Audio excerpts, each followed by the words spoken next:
විපක්ෂය ගැන අනාවේකයක් කියමින් නියඬ වෙච්ච මන්ත්‍රීතුමාට පස්සේ මට කතා කරන්න ලැබිච්ච එක ගැන අද දවසේ ඇත්තටම මද්ද්‍රව්‍ය සහ සංවිධානාත්මක අපරාධ තුරන් කිරීම ගැන ජාතිය සමගිය ඔක්කොම එකතු වෙලා අපි ඒක තුරන් කරන්න වැඩපිළිවෙලක් ගේනකොට මම අද දැක්ක උදේම විපක්ෂ කීප දෙනෙක් කළු ඇඳගෙන ඉන්නවා. වැරදි දෙයක් කරනව නම් විපක්ෂයේ විරුද්ධ පාටට නැගී සිටියා නම් කමක් නැහැ. අද මේවැනි ලංකාව අපේ මව්බිම කියන්නේ ඉතා ලස්සන අලංකාර රටක්. එවැනි උතුම් රට මේ මද්ද්‍රව්‍ය කියන උවදුරෙන් පීඩාවට පත් වෙලා කළු වෙලා ඉන්නකොට ඒකට එරෙහිව අපි ආණ්ඩුවක් හැටියට නැගිටිනවා කියනකොට මෙන්න මෙතන බලනකොට ඔක්කොම කළු ඇඳගෙන විරුද්ධතාවය පෙන්වනවලු. මොනවද අනේ? ඔබට අද කිව්වා වගේ මේ පාර්ලිමේන්තු මන්ත්‍රීතුමා දැන් කියලා නතර කරා වගේ මේක ඒගොල්ලෝගේ මේ මොනවද කියන්නේ? ඒගොල්ලෝට අවසානයේ තමයි ඇත්තටම හොඳම අනාවකය කියලා තමයි නතර කරේ. ඒ වගේ කිව්වා නාඩගම්ලු. මේක නාඩගමක් නෙමේ. මේක අපේ රටේ අනාගත පරපුර නාස්ති කරන්නේ ලොකු වියසුමක්. මේක නිකන් වීලුවට ගන්න පුළුවන් දෙයක් නෙමෙයි අද කතා කරන්නේ. විපක්ෂ මන්ත්‍රීවරුන් කිව්වා ඇත්තටම උතුරු නැගෙනහිර පළාත්වල අධ්‍යාපනය නැති වෙලා තරුණයන් නැති වෙලා ඒ නිසා අනාගත පරපුරක් නැති වෙන දේ ගැන අපි අද කතා කරන්නේ. ඒක නම් නාඩගමක් කියන්නේ ඔබ ඒකට මුල පුරනවද කියලා සැකේකුත් ඇති වෙනවා. මුලසනේ ඔබ වෙන මන්ත්‍රීතුමනි මම මගේ කතාවට එන්නම්. ඇත්තටම කියනවා නම්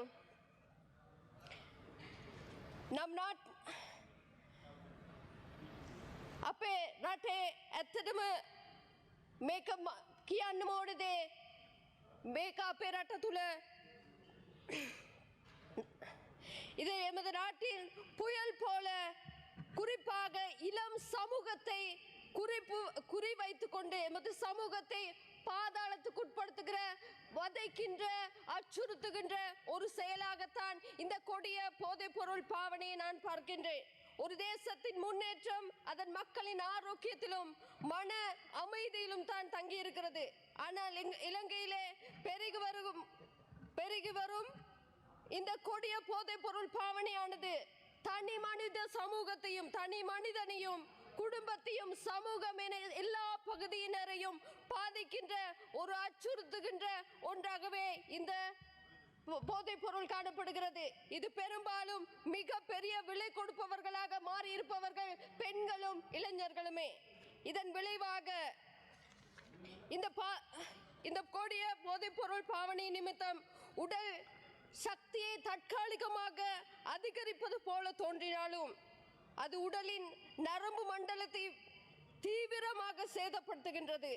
இதனால் தூக்கமின்மை, இதய நோய், பசியின்மை மற்றும் மண்டை நோட்டை சேதப்படுத்தும் போன்ற கடுமையான பிரச்சனைகள் ஏற்படுத்துகின்றது. நீண்ட காலம் பயன்படுத்தினால் உடல் எடை குறைதல் மற்றும் தோல் பிரச்சனை ஏன் தற்கொலை உயிரிழப்பு போன்ற பாரிய நோய்களை நோக்கி இந்த கொடிய போதைப் பொருள் கொண்டு செல்கின்றது.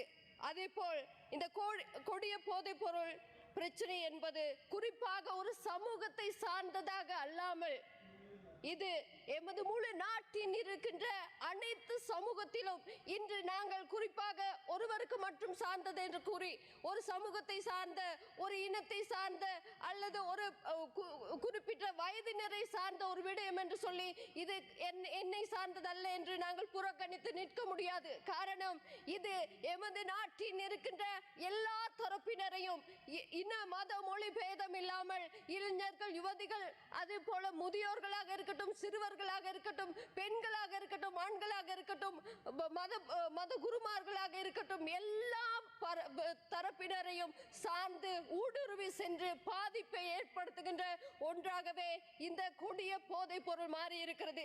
எனவே இதற்கு விரோதமாக இதற்கு எதிராக நாம் அனைவரும் ஒன்று சேர வேண்டும்.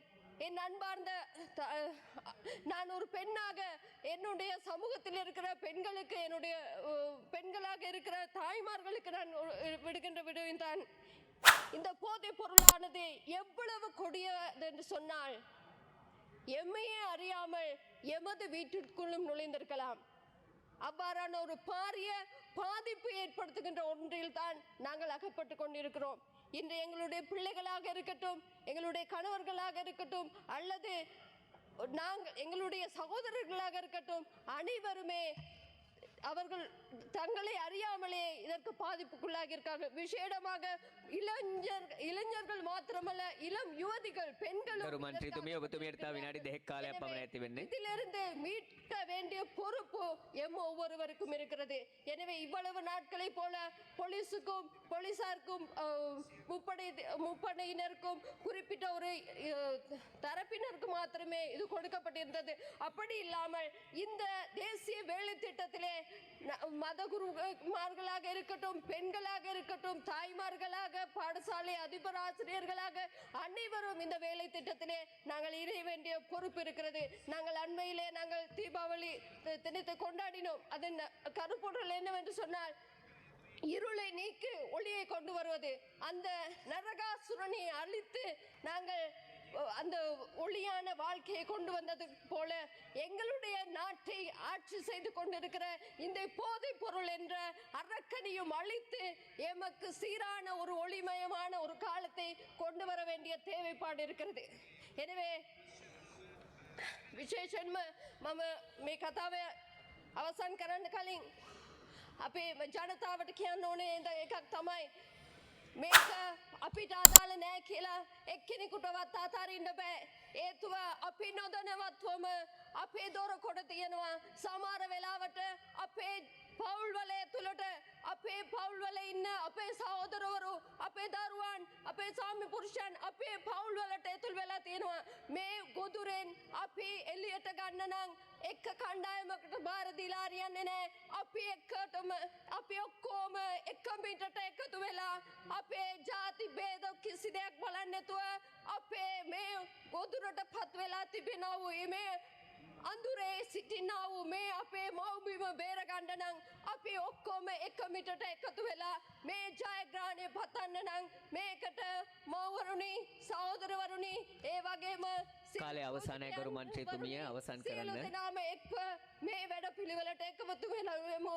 එතකොට අපි හිතන්නවත් බැරි තරම් ඉක්මනින් මේක තුරන් කරලා ලස්සන ජීවිතයක් අපේ අනාගත දරුවන්ට දෙන්න පුළුවන්. නැත්නම් සංවර්ධිත සියලු දේ වුණත් මේ නිසා අපේ රට නැති වෙන්න පුළුවන්. ඒ නිසා මේ අවසන් කරන්න ගරු මන්ත්‍රීතුමිය. ආරාධනා කරනවා සියලු දෙනාම එක්ව අපි නැගිටිමු ගියා. බැවිනි ස්තුතිවන්ත වෙනවා. චමින්ද විජේසිරි ගරු මන්ත්‍රීතුමා, ඔබතුමාට විනාඩි 7ක කාලයක් තිබෙනවා. ස්තුතියි. මම හිතන්නේ දැන් කමිටියට එකතු වෙලා සුබ නැගතට